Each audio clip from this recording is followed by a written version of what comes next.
যুগে যুগে পৃথিবীর মানুষকে তিন শ্রেণীর মানুষেরা গোলাম বানিয়েছে, দাস বানিয়েছে। এক হচ্ছে শাসক, যারা ধারণা করে স্রষ্টা তাদেরকে শাসন করার জন্যই সৃষ্টি করেছেন, বাকি মানুষ তাদের গোলামি করবে, দাসত্ব করবে। কোরআন এদেরকে ফিরআউনের চরিত্র দিয়ে প্রকাশ করেছে। সূরা কাসাস 4 নম্বর আয়াতে আল্লাহ সুবহানাহু ওয়া তাআলা উল্লেখ করেছেন, ইন্না ফিরআউনা আলা ফিল আরদ। ফিরআউন জমিনের উপরে তার সর্বময় ক্ষমতা কর্তৃত্ব প্রতিষ্ঠা করেছিল। ওয়াজআলা আহলাহা শিয়া, সে তার দেশের জনগণকে বিভিন্ন দলে বিভক্ত করেছিল। তুমি রাজাকার, তুমি মুক্তিযোদ্ধা, তুমি মুক্তিযুদ্ধের পক্ষের শক্তি, তুমি রাজাকারের নাতিপতি, তুমি জঙ্গি, তুমি মানহাজি। ওয়াজআলা আহলাহা শিয়া, সে তার দেশের জনগণকে বিভিন্ন দলে বিভক্ত করে তারপরে ইস্তাদঈফু তাইফাতাম মিনহুম, তাদের একদল মানুষকে দুর্বল করে রেখেছিল। জেল জুলুম নির্যাতন লুটতরাজ ধর্ষণ করে একদল মানুষকে ভীত সন্ত্রস্ত করে দুর্বল করে রাখত। আর এক দলকে সোনার ছেলে খিতাব দিয়ে তাদের হাতে অস্ত্র তুলে তাদেরকে চাঁদাবাজ, লুটেরা এবং তাদের মাধ্যমে খুনের রাজত্ব কায়েম করত। এই দল যাতে স্থায়ী হতে পারে, জনগণ তাদের বিরুদ্ধে খেপে না যায়, সেজন্য আর এক দল মানুষ তাদের পক্ষে জনগণকে ধর্মের দোহাই দিয়ে তাদের পা চাটা গোলামি করতে উদ্বুদ্ধ করে। এরা হচ্ছে আলেম। ফিরআউনের দরবারে একদল আলেমও ছিল।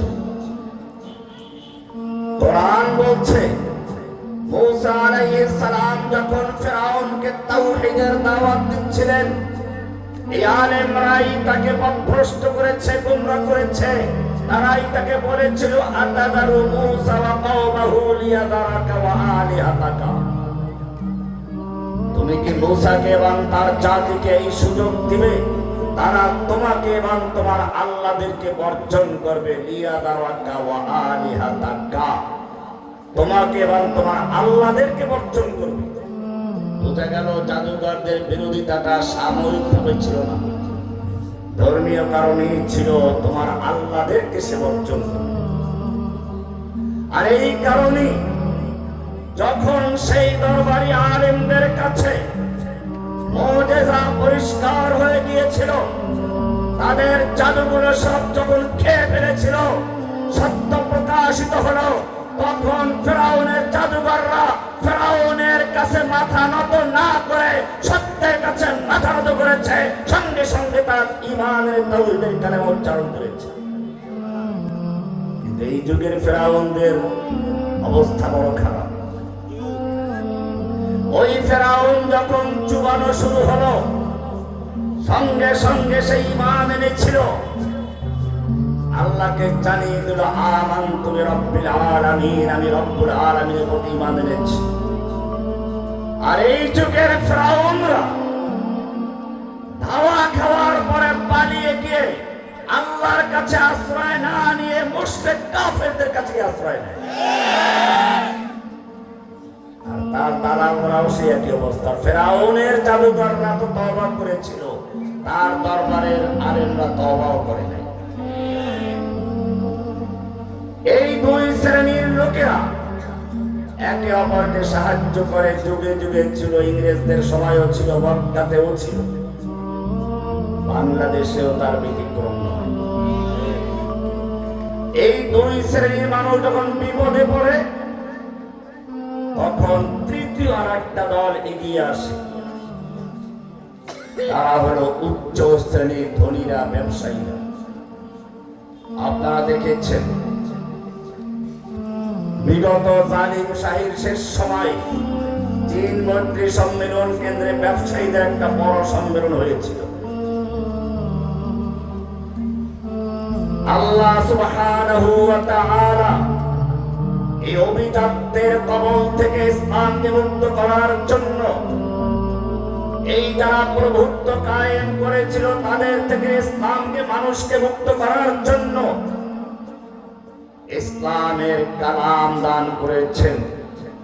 কোরআনে কারীমকে আল্লাহ রাব্বুল আলামিন ইচ্ছে করলে কাগজের টুকরায়, চামড়ার টুকরায় লিখে দিতে পারতেন, ইচ্ছে করলে পাথরের টুকরায় লিখে দিতে পারতেন, ইচ্ছে করলে বাক্সবন্দি করে নাযিল করতে পারতেন। চামড়ার টুকরায়, কাগজের টুকরায় লিখে দেন নাই যাতে করে ধুলাবাল উপরে নষ্ট হয়ে যায়। পাথরের টুকরায় লিখে দেন নাই ভেঙে চুরমার হয়ে না যায়। কাঠের টুকরায় লিখে দেন নাই যাতে ঘুম পোকায় খেয়ে ধ্বংস করে না যায়। বাক্সবন্দি করে দেন নাই যাতে করে পদ্মের মতো আর সেই খ্রিস্টান পাদ্রীদের মতো, হিন্দু ব্রাহ্মণদের মতো আল্লাহর কালামকে বিশেষ করে গোষ্ঠী কুক্ষিগত করতে না পারে, সাধারণ মানুষকে গোলামি বানাতে না পারে। সেজন্য আল্লাহ সুবহানাহু ওয়া তাআলা কোরআনকে সংরক্ষণ করার জন্য পাথরকে নয়, কাগজকে নয়, চামড়াকে নয়, আল হুয়া আয়াতুন বাইয়িনাতুন ফি সুদুরিল্লাযীনা উতুল ইলম, আহলে ইলমদের, হাফেজদের, আলেমদের সিনাকে কবুল করেছে।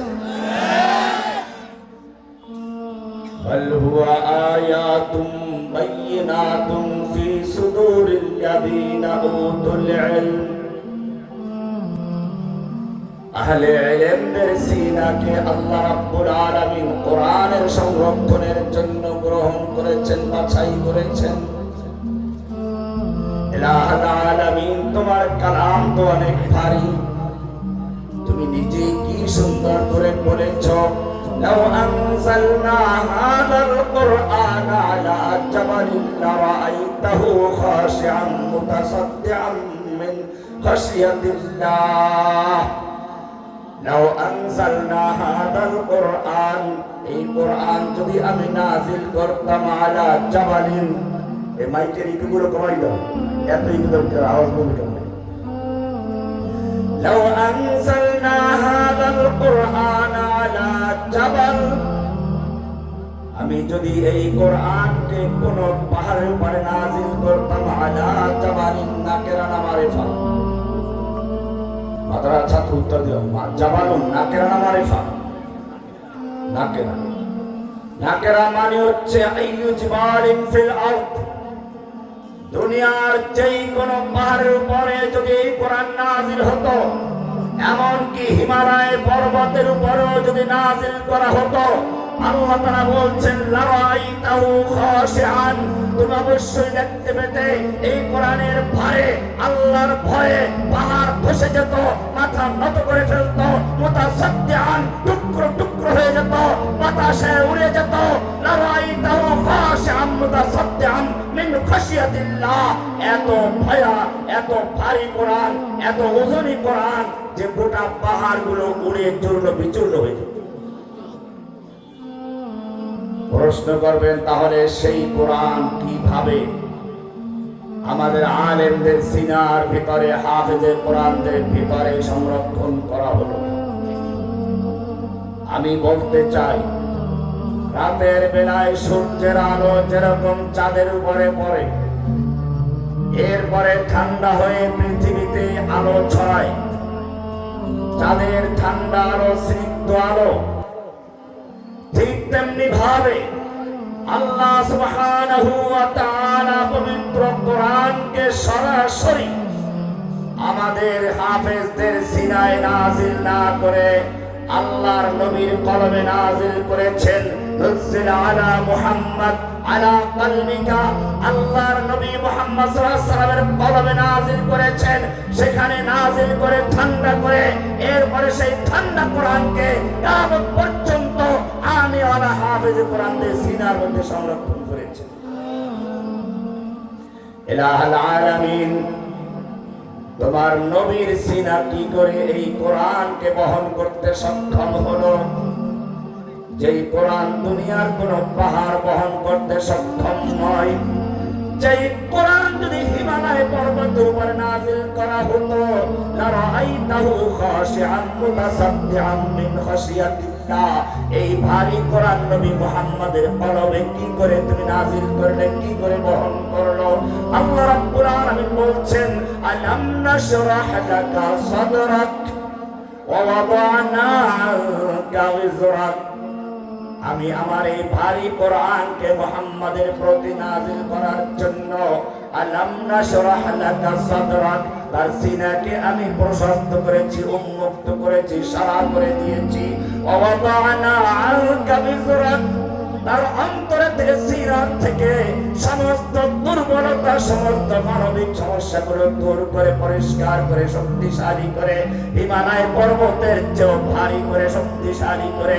এরপরে বলেছি, ইন্না সানুলকি আলাইকা কওলান সাকিলা, আমি আপনার কলবের উপর এক ভারী কোরআন নাযিল করতে যাচ্ছি।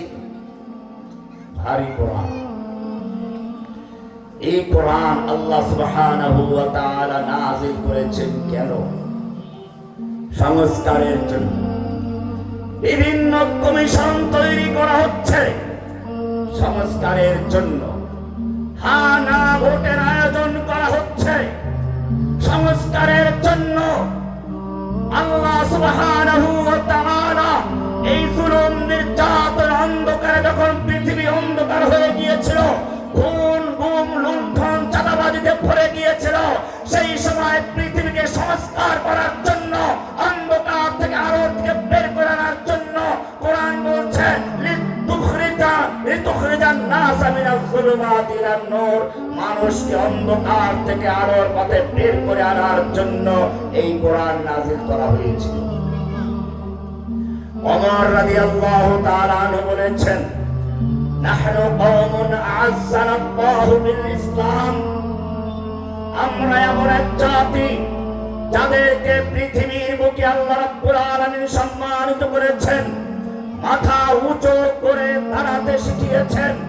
বিল ইসলাম, ইসলামের কারণে, ইসলামের মাধ্যমে, ফামাহমা ইবতাগাইনাল ইজ্জাতা ফি গায়রিহি, যখনই আমরা ইসলামকে বাদ দিয়ে, আল্লাহর কোরআনকে বাদ দিয়ে অন্য কোন পন্থায়, অন্য কোন তন্ত্রে মন্ত্রের তরিকায় ইজ্জত তালাশ করতে যাব, সম্মানিত হতে যাব, আল্লাহ সম্মানিত করার পরিবর্তে আল্লাহ লাঞ্ছিত, বঞ্চিত, ধ্বংস করে দিলে আজকে বিদায় করে দিবে। পরিষ্কার হয়ে গেছে আজকে সারা বিশ্বে মুসলিমদের অবপতন, নির্যাতন, নিপীড়ন, ফিলিস্তিন থেকে কাশ্মীর, কাশ্মীর থেকে আরাকান, আরাকান থেকে উইঘুর, সারা বিশ্বে মুসলিমদের আহাজারিতে আকাশ বাতাস ভারী হয়ে যাচ্ছে। অথচ এই মুসলিমরাই ছিল তারা যাদের ভারতবর্ষের কারাগার থেকে দুজন বোন নিজের রক্তকে কালি বানিয়ে, ওড়নাকে কাগজ বানিয়ে তৎকালীন খলিফাতুল মুসলিমিন হাজ্জাজ ইবনে ইউসুফের কাছে পত্র লিখেছিল। হাজ্জাজ ইবনে ইউসুফ ইতিহাসের জালিম বাদশা হলেও তার ঈমানি চেতনা জাগ্রত হলো। 16 বছরের ভাতিজা মুহাম্মদ বিন কাসেমকে ডেকে বললে, যাও, ভারতবর্ষের কারাগারে তোমার দুজন মুসলিম বোন কারা নির্যাতিত হচ্ছে, হয়তো উদ্ধার করবে, নয়তো শাহাদাতের পেয়ালা পান করবে, যাও। ইতিহাস সাক্ষী, সুদূর হেজাজ থেকে ভারতে এসে মুহাম্মদ বিন কাসেম রাহমাতুল্লাহ আলাইহি শুধুমাত্র সেই দুই বোনকে উদ্ধার করেই ছাড়েন নেই, গোটা ভারতবর্ষে ইসলামের বিজয় পতাকা উত্তোলন করে ছেড়েছিলেন। কিসের ভিত্তিতে? ওয়ালা তাহিনু ওয়ালা তাহজানু ولا تهنوا ولا تحزنوا وأنتم الأعلون إن كنتم مؤمنين ولا تهنوا, তোমরা হীনমন্য হও না, ভীতু হও না। ولا تحزنوا, তোমাদের দুশমনদের কত অস্ত্র আছে, নরেন্দ্র মোদীর পারমাণবিক বোমা আছে, বিমান বাহিনী আছে, ক্ষেপণাস্ত্র আছে, ট্যাঙ্কের বহর আছে। ওয়ালা তাহজানু, তোমার চিন্তার কোনো কারণ নেই। ওয়া আনতুমুল আ'লাউনা ইন কুনতুম মুমিনিন, তোমরাই থাকবে বিজয়ী, তোমরাই থাকবে উচ্চ আসনে, তোমরাই থাকবে সমাদৃত। ইন কুনতুম মুমিনিন, শর্ত হচ্ছে যদি মুমিন হতে পারো, মুমিন হতে পারো। মুমিন কাকে বলে? শুধু লা ইলাহা ইল্লাল্লাহ পড়ছি, আর যখন জিজ্ঞেস করা হয় লা ইলাহা ইল্লাল্লাহর মানেটা কি বলো, আপনার বলুন তো লা ইলাহা ইল্লাল্লাহর মানেটা কি? জোরে বলুন। আল্লাহ বাদে কোনো মাবুদ নেই। মাবুদ শব্দটা আরবি শব্দ, বলুন মাবুদ মানে কি? এইখানেই গন্ডগোল। মাবুদ মানে আমাদের মাথায় সেট করে দেওয়া হয়েছে, মাবুদ মানে মক্কার খানায় কাবার মূর্তি। মাবুদ মানে হচ্ছে হিন্দুদের মূর্তি। সুতরাং আল্লাহ মানে কোনো মাবুদ নাই, আমরা কোনো মূর্তি বানাই না। মাবুদ আব্দুল থেকে ভালো করে শোনো, আব্দুল মানে হচ্ছে গোলাম, দাস। মাবুদ মানে যার গোলামি করা হয়। সমাজে, রাষ্ট্রে, আদালতে, ব্যাংকে তুমি যার গোলামি করে সেই তোমার মাবুদ। তুমি যতই বলো আল্লাহ বাদে কোনো মাবুদ নেই। মসজিদে কোরআনের আয়াতে নামাজ পড়েছো, ইমাম সাহেব ভুল করলে লোকমা দেওয়া, এবং বেশি ভুল করলে চাকরিটাই চলে যায় বেচারার। কোরআন বাদ দিয়ে কেন নামাজ পড়াইলো? ভালো কথা, ঠিক আছে। এরপরে যখন এলাকার সমাজে বিচার বসলো, মেম্বার চেয়ারম্যান সাহেব হাজির, ইমাম সাহেবকেও হাজির হলেন। ইমাম সাহেবকে বলেন আপনি পবিত্র মানুষ, চলে যান, এখানে আপনার কোরআনের বিচার চলবে না। ইমাম সাহেবকে বের করে দেওয়া হলো, মেম্বার চেয়ারম্যানদের বিচার কার্যকর হলো। আমি জিজ্ঞেস করতে চাই, আল্লাহর আইনকে বাতিল করে দিয়ে মেম্বার চেয়ারম্যানের আইন দিয়ে তারা বিচার করে, আর সেই বিচার তারা মেনে নেয়, এই বিচার তারা প্রার্থনা করে, তাদের মাবুদ আসমানের আল্লাহ না মেম্বার চেয়ারম্যান? লা ইলাহা, কোন মাবুদ নেই ইল্লা চেয়ারম্যান মেম্বার। চেয়ারম্যান মেম্বার ছাড়া কোন মাবুদ নাই সমাজে। কেন? আপনি আদালতে চলে গেছেন, আদালতে বিচার চলছে, বিচারকরা বিচার করে আল্লাহর কোরআন দিয়ে নাকি তাগুতের বিচার দিয়ে? মানুষের তৈরি করা আইন দিয়ে না আল্লাহর কালাম দিয়ে?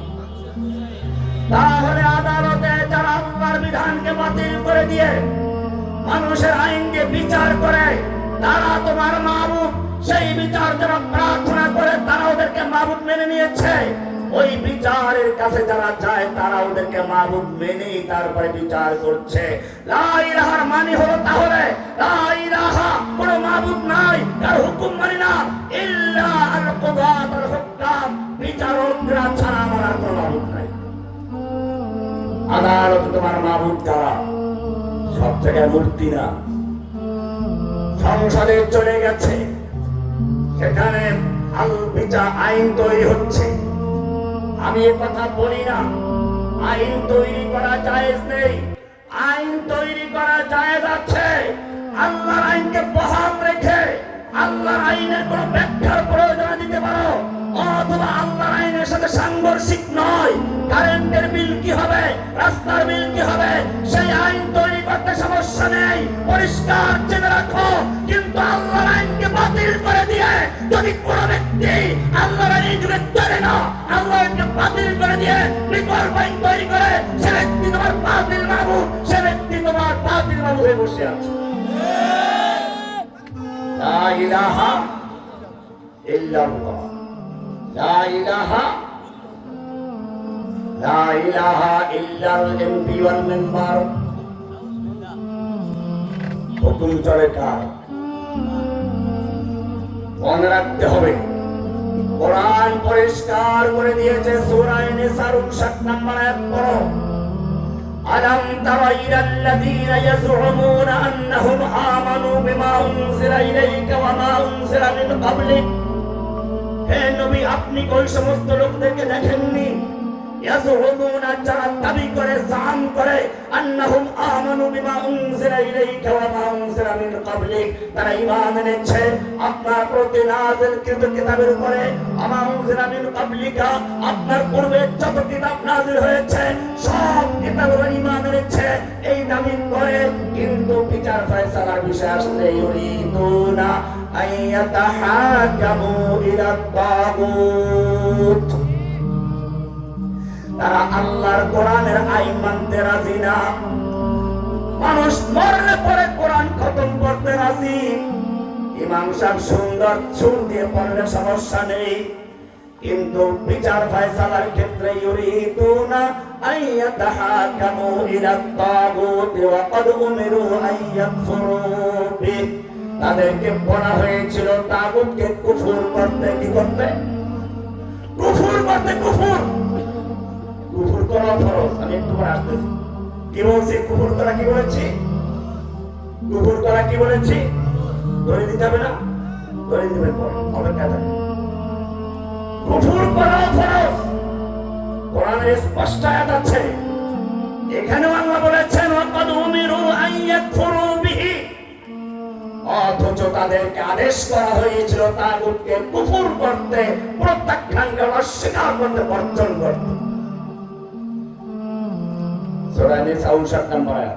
এরপরে আল্লাহ তাআলা বলছেন 60 নম্বর আয়াতে ওয়া ইযা কিলা লাহুম তাআলাউ ইলা মা আনজালাল্লাহু ওয়া ইলার রাসূল, ওয়া ইযা কিলা লাহুম, যখন এই লোকগুলোকে বলা হয় যে লোকগুলো কোরআন পড়া ছাড়া সকালবেলা চা নাস্তাও করে না, তাহাজ্জুদ তো কোনোদিন মিস হওয়ার কোনো প্রশ্নই উঠে না, এই লোকগুলো কোরআনের প্রতি এত আশেক দাবি করে, وَإِذَا قِيلَ لَهُمْ تَعَالَوْا إِلَى مَا أَنزَلَ اللَّهُ وَإِلَى الرَّسُولِ, যখন এই লোকগুলোকে বলা হয় আসো আল্লাহ তাআলা যেই কিতাব নাযিল করেছেন এই কিতাব দিয়ে রাষ্ট্র চালাই, وَإِلَى الرَّسُولِ, রাসূলের সুন্নাহ দিয়ে রাষ্ট্র চালাই, আল্লাহর কোরআন দিয়ে আল্লাহর রাসূল যেইভাবে মদিনার রাষ্ট্র পরিচালনা করেছেন সেই সময় অন্য কোন আইন ছিল না, সংবিধান ছিল না,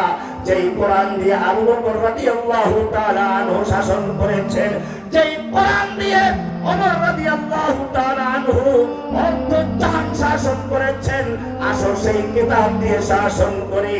আল্লাহ বলছেন রাআইতাল মুনাফিকিনা ইয়াসুদ্দুনা আনকা সুদুদা, আপনি এই মুনাফিকগুলোকে দেখবেন। কাদেরকে দেখবেন? ও মুসলমান ভালো করে শুনো, তোমরা হাদিসে পড়েছো, মুনাফিকের লক্ষণ জেনেছো। এই মুনাফিক গ্রামের লুঙ্গি পরা মুনাফিক, চায়ের দোকানে বসে থাকা মুনাফিক। আয়াতুল মুনাফিকি সালাসুন, মুনাফিকের লক্ষণ হচ্ছে তিনটি। ইদা হাদাসা কাযাবা, কথায় কথায় মিথ্যা বলে, ওয়া ইদা ওয়াদা আখলাফা, ওয়াদা করলে খেলাফ করে, ওয়া ইদা আতুমিনা খানা, আমানতের খেয়ানত করে। কয়টা হলো মুনাফিকের লক্ষণ? আমি বলেছি এটা কোন মুনাফিকের লক্ষণ? আছে রাজনৈতিক মুনাফিকের মধ্যে আছে, একটু পরে আসতেছে। মুনাফিক অনেক রকমের, রাজনৈতিক মুনাফিক, ভিআইপি মুনাফিক, জাতীয় মুনাফিক। একটু শুরু করছি।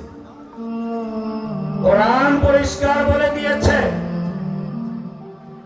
আল্লাহ রাসূল সাল্লাল্লাহু আলাইহি ওয়াসাল্লাম বলেছেন, আরেকটা হাদিস আছে, আরবাউন মান কুন্না ফীহি কানা মুনাফিকান খালিসান, চারটা আলামত, চারটা লক্ষণ যদি কারো মধ্যে পাওয়া যায় সে একেবারে খালিস মুনাফিক।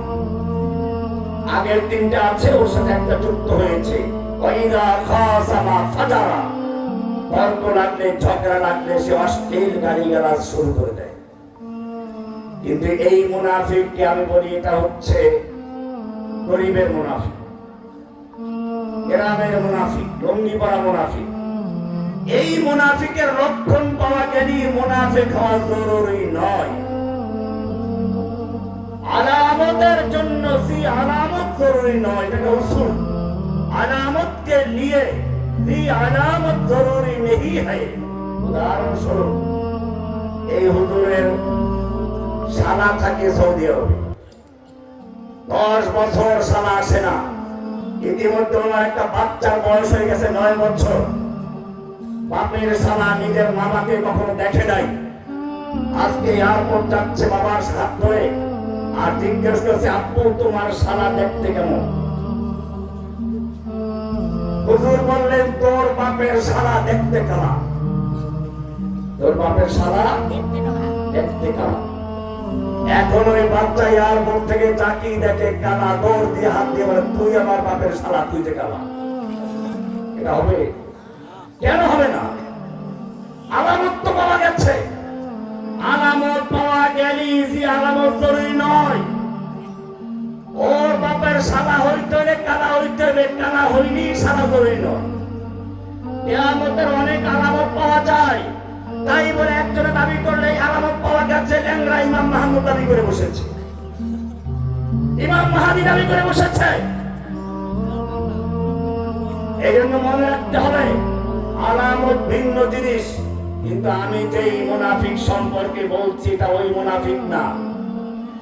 এই মুনাফিকের আলোচনা কোরআনে শুরুতে করেছেন আল্লাহ সুবহানাহু ওয়া তাআলা। কোরআনের শুরুতে, সূরা বাকারার শুরুতে মানুষকে 3 ভাগে ভাগ করেছেন। প্রথম ভাগ হচ্ছে মুত্তাকিন, 5টা আয়াত। হুদাল লিল মুত্তাকিন আল্লাযীনা ইউমিনুনা বিল গায়ব। এখান থেকে শুরু করে 5টা আয়াত হচ্ছে মুত্তাকিন মুমিনদের পরিচয়।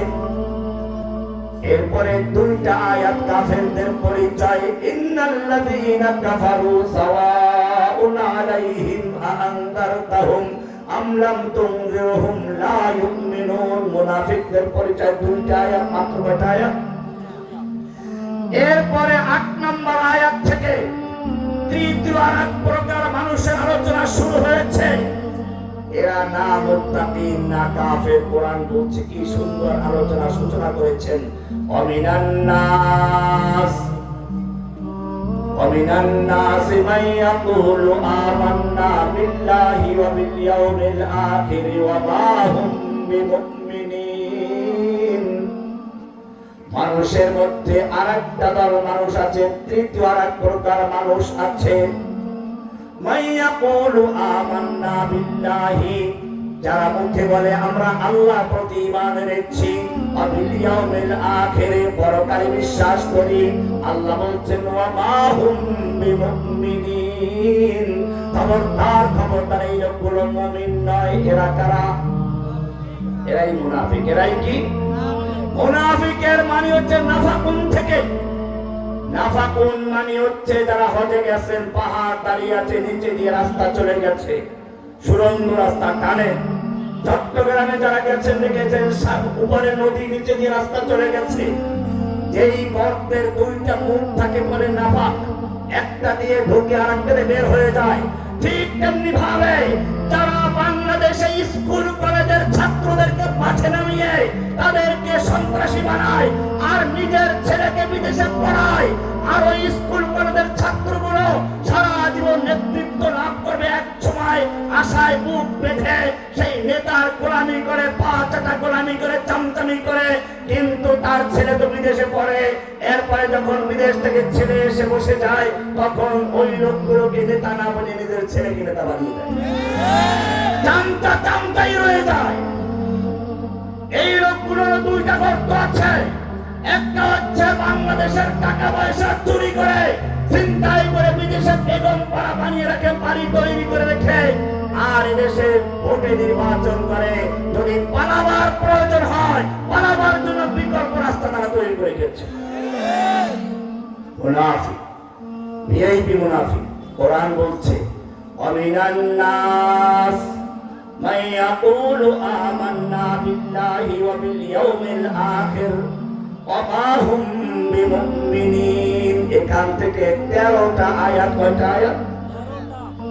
মুমিনদের জন্য কয়টা? 5টা। কাফেরদের জন্য কয়টা? 2টা। মুনাফিকদের কয়টা? 13টা আয়াত। মারাত্মক কি কাফের না মুনাফিক? আরো বলি, কোরআনে কাফেরের নামে একটা সূরা আছে, সূরা আল কাফির, মাত্র 2 লাইন। মুনাফিকদের নামে একটা সূরা আছে, সূরাতুল মুনাফিক। সূরা কাফিরুন বড় না ছোট? অনেক বড়। এরপরে আরো আয়াত শুনেন, আল্লাহ পরিষ্কার বলেছেন, ইন্নাল মুনাফিকিনা ফিদ দারকিল আসফালি মিনান নার। মুনাফিকদের ব্যাপারে বলা হয়েছে জাহান্নামের সবচেয়ে কঠিন, সবচেয়ে নিম্ন স্তরকার জন্য। এখন এই মুনাফিক কারা? এই মুনাফিক বিভিন্ন রকমের আছে, আমি এই নিয়ে বিস্তারিত আলোচনা করতে যাচ্ছি না। যেখান থেকে বলছিলাম সূরা নিসার 61 নম্বর আল্লাহ বলছেন, وَإِذَا قِيلَ لَهُمْ تَعَالَوْا إِلَى مَا أَنزَلَ اللَّهُ وَإِلَى الرَّسُولِ। এই যে লোকগুলো কোরআন মানার দাবি করে, ঈমানের দাবি করে, যখন তুমি তাদেরকে বলবে আসো আল্লাহর কোরআনের প্রতি আসো, আল্লাহ যা নাযিল করেছেন সেই বিধান নিয়ে বিচার ফয়সালা করি, সেই বিধান দিয়ে সমাজ চালাই, রাষ্ট্র চালাই, এই বিধান দিয়ে সংস্কার করি। আল্লাহ বলছেন, রাআইতাল মুনাফিকিনা ইয়াসুদ্দুনা আনকা সুদুদা। আপনি এই মুনাফিকগুলোকে দেখবেন আস্তে মাথাটা ঝুঁকিয়া চলে গেছে।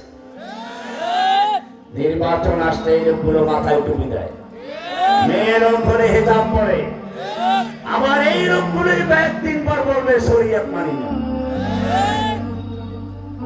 পরিষ্কার হয়ে গেল, ওয়াইদা কিলা লাহুম তাআলাউ ইলা মা আনজালাল্লাহু ওয়া ইলার রাসূল। কোন সংস্কারের প্রয়োজন নেই। আল্লাহ রাব্বুল আলামিন যেই বিধান নাযিল করেছেন সেই বিধান বাস্তবায়ন করে দাও। কোন সংস্কারের প্রয়োজন হবে না। এই কোরআনের মাধ্যমে ওমর ইসলাম কবুল করেছিল, এই কোরআনের মাধ্যমে সেই সমাজের নারীদের অধিকার প্রতিষ্ঠিত হয়েছিল, এই কোরআনের মাধ্যমে চুরি ডাকাতি ছিনতাই বন্ধ হয়েছিল, এই কোরআনের মাধ্যমে মানুষের জীবন নিরাপত্তা লাভ করেছিল। আজকেও যদি আবার শান্তি ফিরিয়ে আনতে চাও, এই কোরআনের মাধ্যমে আনা সম্ভব। মানুষের অধিকার নিয়ে পৃথিবীর বিভিন্ন মানবাধিকার কর্মীরা স্লোগান দেয়। আমি বলবো দুনিয়ার সমস্ত অধিকার কর্মীদের স্লোগান যদি একাত্র করা হয়, মানুষের জানের নিরাপত্তা দেওয়ার জন্য কোরআনের একটা আয়াতের সমতুল্য দুনিয়ার সবগুলো মোকাবেলা করতে পারবে। কোরআন বলছে, মান কাতালা নাফসান বিগাইরি নাফসিন আও ফাসাদিন ফিল আরদি ফাকান্নামা কাতালান নাস জামিআ। যেই ব্যক্তি কোন একটা মানুষকে অন্যায়ভাবে খুন করলো, অথচ সে কাউকে খুন করে নাই, খুনের যোগ্য কোনো কাজ করে নাই, অন্যায়ভাবে যদি কোন একটা মানুষকে খুন করা হয়, আল্লাহ বলছেন ফাকান্নামা কাতালান নাস জামিআ, সে যেন গোটা বিশ্বের সমস্ত মানুষকে খুন করলো। ওমান আহইয়াহা, পক্ষান্তরে যেই ব্যক্তি একটা মানুষকে অন্যায় খুনের হাত থেকে বাঁচালো, ফাকান্নামা আহইয়ান নাস জামিআ, আল্লাহ তাআলা বলছেন সে যেন বিশ্বের সমস্ত মানুষকে বাঁচালো। দুনিয়ার কোন মানবাধিকার কর্মী, কোন বিজ্ঞানীর স্লোগানের মোকাবেলা করতে পারবে? আল্লাহ কোরআনে পরিষ্কার বলেছেন, ওয়ালাকুম ফিল কিসাসি হায়াতুন ইয়া উলিল আলবাব। কিসাসের মধ্যে রয়েছে জীবন। কোরআন স্পষ্ট করে বলেছে, ওয়াকাতাবনা ফিহা আন্নান নাফসা বিন নাফসি ওয়াল আইনা বিল আইনি ওয়াল আনফা বিল আনফি ওয়াল উযুনা বিল উযুনি ওয়াস সিন্না বিস সিন্নি ওয়াল জুরুহা কিসাস। কানের বদলে জান, নাকের বদলে নাক, কানের বদলে কান, দাঁতের বদলে দাঁত, যে যেটা করবে ওর সেটা ভেঙে দেওয়া হবে। ওয়াল জুরুহা কিসাস, যেই পরিমাণ জখম করবে ওকে ধরে সেই পরিমাণ জখম করাবে। কারো ক্ষমা করার অধিকার নেই, একমাত্র ক্ষমা করতে পারবে ওই ব্যক্তি নিজে। আমাদের আইনে কি আছে? যদি আপনার ছেলেকে খুন করে বিচারে ফাঁসি দেওয়া হয়ে গেছে, প্রেসিডেন্টের কাছে মার্সির জন্য আবেদন যাবে, প্রেসিডেন্ট ইচ্ছে করে ক্ষমা করতে পারে। আল্লাহ রাব্বুল আলামিন পরিষ্কার জানিয়ে দিয়েছেন, কোরআনের আইন যদি বাস্তবায়ন হয়, দেশের প্রধানমন্ত্রী, প্রেসিডেন্ট, কোন নেতা নেত্রী ক্ষমতার অধিকার নেই। ক্ষমা করতে চাইলে একমাত্র যাকে খুন করা হয়েছে তার অভিভাবক খুন মাফ করতে পারবে, যাকে জখম করা হয়েছে সে ক্ষমা করতে পারবে, এছাড়া দুনিয়ার কোন শক্তি ক্ষমা করতে পারবে না। আফগানিস্তানে কয়েকদিন আগে একটা খুনের মামলার বিচার করা হয়েছে। তথা কথিত মানবাধিকার নামধারী সুশীলরা পাগল হয়ে গেছে। কেন খোলা মাঠে একটা লোককে খুন করা হলো, অথচ সে লোক কতগুলো খুন করেছে, নির্মমভাবে কতগুলো মানুষকে খুন করেছে।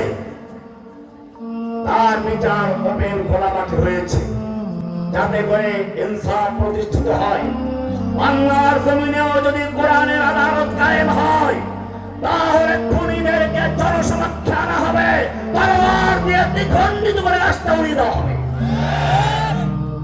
আসুন, আল্লাহ সুবহানাহু ওয়া তাআলা জানেন নিরাপত্তার জন্য কিসাসের বিধান, মালের নিরাপত্তার জন্য চোরের হাত কাটার বিধান দিয়েছেন। কোরআন পরিষ্কার বলেছে, আস-সারিকু ওয়াস-সারিকাতু ফাকতাউ আইদিয়াহুমা, চোর চাই পুরুষ চাই নারী হোক হাত কেটে দাও, বিধান দিয়েছেন কে? এখন যদি কেউ বলে এই বিধান বর্বর আইন, এই আইন এই যুগে চলে না, চোরের হাত কাটতে খাবে কি করে, সে ব্যক্তি মুসলমান না কাফের? তবে মনে রাখবেন, এই চোরের হাত কাটার বিধানের কথা বলে ওরা ইসলামোফোবিয়া, মানুষকে ভয় দেখায়। আপনাদেরকে আমি স্পষ্ট করে করছি, এই চোরের হাত কাটার বিধান মানুষ ক্ষুধার কারণে চুরি করে, পেঁয়াজ চোর, লবণ চোর, তেল চোর, আলু চোর, চাউল চোরদের জন্য নয়। ওমর ইবনে খাত্তাব রাদিয়াল্লাহু তাআলা আনহুর খেলাফত যুগে দেশে অভাব দেখা দিল, তিনি সমস্ত বিচারকদের কাছে পত্র লেখলেন, দেশে অভাব দেখা দিয়েছে। এখন যদি কোন ব্যক্তি চুরি করে, তার হাত কাটবে না, যাচাই বাছাই করবে কেন চুরি করেছে। আমি জিজ্ঞেস করতে চাই, আল্লাহর আইনকে পরিবর্তন করার অধিকার ওমর ইবনে খাত্তাবের আছে? এই চুরির ব্যাপারে আরেক ঘটনা আছে। আল্লাহর নবী সাল্লাল্লাহু আলাইহি ওয়াসাল্লাম মক্কা বিজয় করলেন মাত্র 3 দিন হলো, এর মধ্যে একটা চুরির ঘটনা ঘটে গেছে। চুরিটা করেছে কুরাইশ বংশের এক সম্ভ্রান্ত নারী বনু মাখজুমের, নামটাও নবীর মেয়ে ফাতেমার নামে নাম। মক্কার নেতারা চিন্তায় পড়ে গেল, এই মহিলার হাত কাটা গেলে কুরাইশ বংশের বদনাম হয়ে যাবে। কিভাবে আল্লাহর নবীর কাছে সুপারিশ করা যায়? আল্লাহর নবীর পালক পুত্র যায়েদ, তার পুত্র উসামা, তাকে গিয়ে সবাই ধরলো, তুমি একটু নবীর কাছে সুপারিশ করবে। তিনি গিয়ে সুন্দর করে বললেন, ইয়া রাসূলুল্লাহ, একটা চুরির ঘটনা ঘটে গেছে। চুরিটা করেছে কুরাইশ বংশের এক সম্ভ্রান্ত নারী, নামটাও আপনার মেয়ে ফাতেমার নামে নাম। হাত কাটা গেলে কুরাইশ বংশে বদনাম হয়ে যাবে। তাছাড়া এই লোকগুলো মাত্র ইসলাম কবুল করেছে, এখন যদি হাত কাটা যায়, এই লোকগুলো মুরতাদ হয়ে যাওয়ার আশঙ্কাও আছে। এত সুন্দর করে সাজিয়ে বলল, হাদিস খুলে দেখুন, আল্লাহর নবী সাল্লাল্লাহু আলাইহি ওয়াসাল্লামের চেহারা লাল হয়ে গেল, রাগে ক্ষোভে বললেন, আতাশফাউ ফি হাদ্দিন মিন হুদুদিল্লাহ, উসামা তোর এত বড় সাহস হলো কি করে আল্লাহর একটা বিধানকে পরিবর্তন করার জন্য সুপারিশ করছিস? জেনে রাখো, জেনে রাখো, পূর্বের লোকেরা ধ্বংস হয়েছে এই কারণে, তাদের মধ্যে বড় লোকেরা চুরি করলে হাত কাটা হতো না, গরিবরা চুরি করলে হাত কাটা হতো। কিন্তু জেনে রাখো, আজকে কুরাইশ বংশের মেয়ে ফাতেমা নয়, আল্লাহি, আল্লাহর কসম, যদি মুহাম্মাদের পরিচার টুকরা ফাতেমা চুরি করত, লাকাতাতু ইয়াদাহা, আল্লাহর বিধান বাস্তবায়ন করতে গেলে তার হাত পর্যন্ত কেটে ফেলতাম। আল্লাহ আইন পরিবর্তন করার সুপারিশ করছে, সেই আইন ওমর কি করে পরিবর্তন করবেন? ওমর পরিবর্তন করেন নাই, বিশ্ববাসীর জন্য জানিয়ে দিল, আল্লাহর বিধানকে নিয়ে যারা নাস্তিক মুরতাদেরা, যারা আল্লাহর এই চোরের হাত কাটা বিধানকে নিয়ে ভয় দেখায়, ওমর ইবনে খাত্তাব আল্লাহর নবীর ছাত্র, তিনি ব্যাখ্যা দিয়ে দিলেন, এই চোরের হাত কাটার বিধান ওই সব চোরদের জন্য নয়, যারা ক্ষুধার তাড়নায় সন্তান না খেয়ে কান্নাকাটি করছে, মা বাপ সহ্য করতে না পেরে চুরি করে এনে খাবার দিয়েছে, ওই চোরদের জন্য নয়। এই হাত কাটার বিধান ওই চোরদের জন্য নয়, মা বাপ পুরা মানুষ না খেয়ে কাতরাচ্ছে, ছেলে সহ্য না করতে পেরে চুরি করে খাবার তুলে দিয়েছে, এই সমস্ত চোরদের জন্য নয়। আল্লাহর নবীও বলেছেন, ইদরাউল হুদুদ মাসতাতাতুম, এই আইন বিধান বাস্তবায়ন করার ক্ষেত্রে খেয়াল রাখবে, যেখানে ওজর আছে, সংশয় আছে, সেখানে বাস্তবায়ন করা যাবে না। ওমর রাদিয়াল্লাহু তাআলা সে কথাই প্রমাণ করে দিলেন, বাস্তব ব্যাখ্যা দিয়ে দিলেন, এই হাত কাটার বিধান এই পেঁয়াজ চোর, তেল চোর, লবণ চোরদের জন্য নয়, এই হাত কাটার বিধান ওই সমস্ত ভিআইপি চোরদের জন্য, যারা সংসদে মন্ত্রী এমপি হয়ে, সচিবালয়ে সচিব হয়ে, দেশের অর্থ চুরি করে, ব্যাংক রপ্তানি করে বিদেশে বেগম পারমানায় এই হাত কারণের সেই বিআই বিদ্যুতের জন্য যারা দেশ ছেড়ে পালিয়ে যাওয়ার সময় নেতা নেত্রীদের কথা মনে না করলো, বারবার বিপ কেসগুলো ঠিক মতো উঠলো কিনা, লাগে উঠলো কিনা, সেই জন্য বারবার খবর নেয়। এই বিধান সেই চোরের জন্য দেশ ছেড়ে পালিয়ে যাওয়ার পরেও তার ব্যাংকের লকার খুলে 832 ভরি স্বর্ণ পাওয়া যায়। এরাও বুঝে, এরাও জানে যে এই বিধান সাধারণ চোরদের জন্য না, এই জন্যই তারা বিরোধিতা করে। এবারে তোমাদের মনে রাখতে হবে, সব আইনগুলো ব্যাখ্যা করবো না। মানুষের বিবেকের জন্য মদ হারাম করেছেন, মাল সংরক্ষণের জন্য নিরাপত্তা দিয়ে চোরে হাত কাটার বিধান দিয়েছেন, জিনা ব্যভিচারের বিধান দিয়েছেন, হারাম করে দিয়েছেন। আল্লাহ তাআলা বিবাহকে ফরজ করেছেন, জিনা ব্যভিচারকে হারাম করে দিয়েছেন। কেন? কোরআন বলছে তোমাদের মিন আয়াতিহি, আল্লাহর নিদর্শন হচ্ছে আন খালাকা লাকুম মিন আজওয়াজান, তোমাদের জন্য তোমাদের স্ত্রী সৃষ্টি করেছেন, লিতাসকুনু ইলাইহা, যৌবনে তোমার পাতলা মন যাতে করে স্ত্রীর কাছে গিয়ে প্রশান্তি লাভ করতে পারে, সেজন্য তোমাদেরকে বিয়ে করা ফরজ করে দিয়েছি।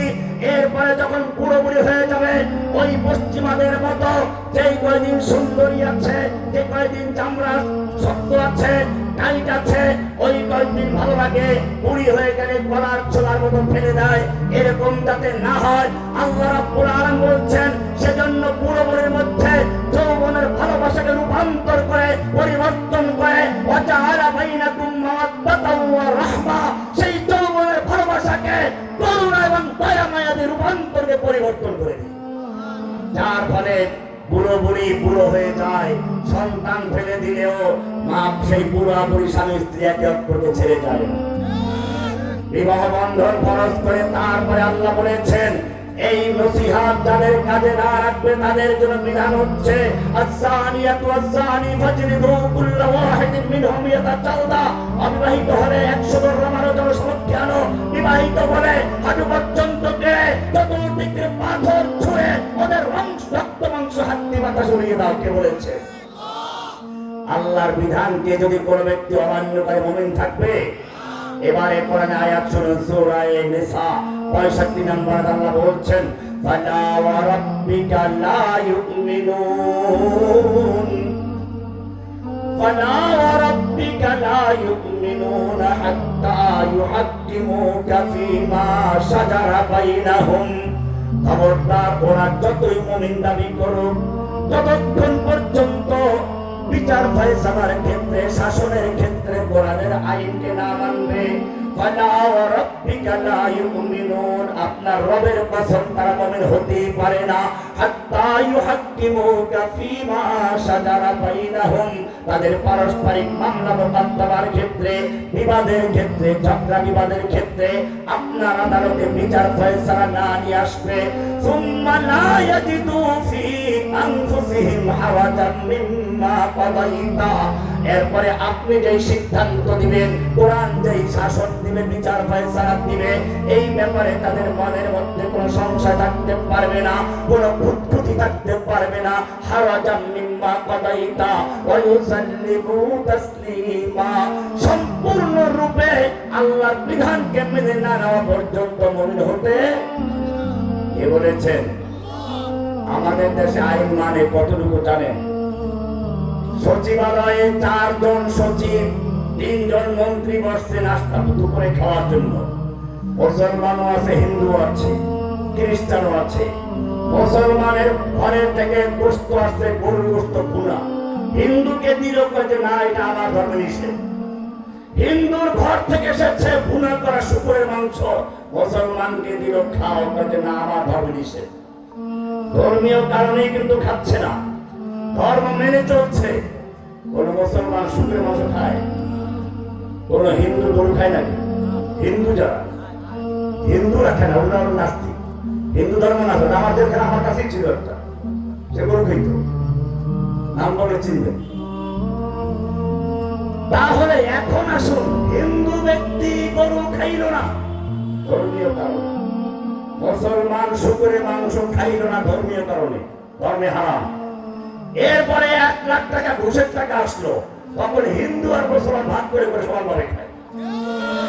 এটা হারাম করে নাই? ওইটা মানলো না, এটা মানলো কেন?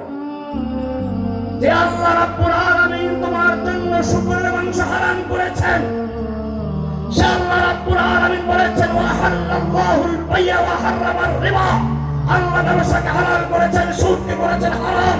এরপরে বলেছেন ইয়া আইয়ুহাল্লাযীনা আমানু, হে ঈমানদারগণ, আত্তাকুল্লাহ, আল্লাহকে ভয় করো, ওয়া দারু মা বাকিয়া মিনার রিবা ইন কুনতুম মুমিনিন, তোমাদের যত পাওনা সুদ আছে সমস্ত সুদগুলো বর্জন করো, ইন কুনতুম মুমিনিন, যদি মুমিন হয়ে থাকো। ফাইন লাম তাফআলু, যদি আল্লাহর বিধান জানার পরেও, সুদ হারামের কথা জানার পরেও বর্জন না করো, ফাযানু বিহারবিন মিনাল্লাহি ওয়া রাসূলিহি, আল্লাহ এবং তার রাসূলের সঙ্গে যুদ্ধের জন্য প্রস্তুত হয়ে যাও। তাহলে সুদ হারাম করেছেন কে? সুদ তো ঠিকই খায়, ঘুষ তাও ঠিক মতো খায় না, ভাগ করেই খায়। অথচ এই লোকগুলো কি করে নাই? গরুর মাংস খায় না, শুকরের মাংস খায় না। ধর্ম মানে কতটুকু? নিজের মতের সাথে, স্বার্থের সাথে যতটুকু মিলে অতটুকু মানে, যতটুকু মিলে না ওটা মানে না। পরিষ্কার হলো কিনা?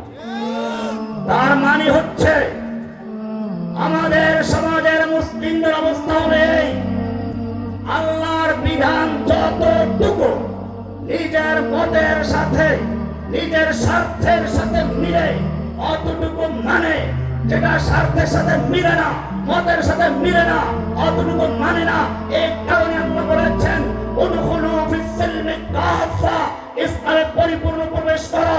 তুমি যদি আমার বাড়িতে গিয়ে অর্ধেক ভিতরে ঢুকেছে, এক পা ভিতরে এক পা বাইরে, তোমাকে হুজুর কি বলবেন? এই বেটা বেরঙ্গা, হয়তো বের হ, নাহলে ঢুক। ইসলাম বলেছে এই ইমানদার যদি সত্যিকার মুসলিম হয়ে থাকো, উদখুলু ফিস সিলমি কাফা, ইসলামে পরিপূর্ণ প্রবেশ করো। অর্ধেক ইসলাম, অর্ধেক খ্রিস্টান, অর্ধেক হিন্দু, তোমার এটা চলবে না। এই কারণে কোরআন বলছে, এইবারে আমরা আসল জায়গায় আসি।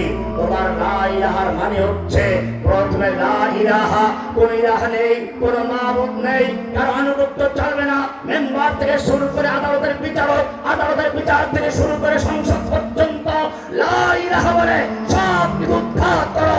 ইল্লাল্লাহ বলে শুধু এক মাবুদকে মানো। কাকে? লা ইলাহা মানে নফি, ইল্লাল্লাহ মানে ইসবাত। লা ইলাহা মানে তাখলিয়া, খালি করা, ইল্লাল্লাহ মানে তাহলিয়া। তার মানে হচ্ছে এই কাপটায় চা আছে, এখন যদি দুধ ধরতে চান আগে চাটা ছেড়ে দিয়ে তারপরে নতুন করে দুধ ঢালতে হবে। লা ইলাহার মানে হলো তোমার কলবের কাপের ভিতরে যত গায়রুল্লাহ বসে আছে, কাজা বাবা, কাজা বাবা, লেঙ্কা বাবা, দরগাওয়ালা, দুর্গাওয়ালা, ভণ্ড, পীর আর ফকির, আর যত রকমের মেম্বার, চেয়ারম্যান, এমপি, মন্ত্রী, নেতা, নেত্রী, লা ইলাহা বলে সব উৎখাত করে ইল্লাল্লাহ বলে একজনকে বসাও। কাকে? একটা পুরাতন বিল্ডিং রং করতে গেলে মানুষ আগে পুরাতন রংটা ঘষে মেজে ধুয়ে মুছে পরিষ্কার করে তারপরে নতুন রং করে।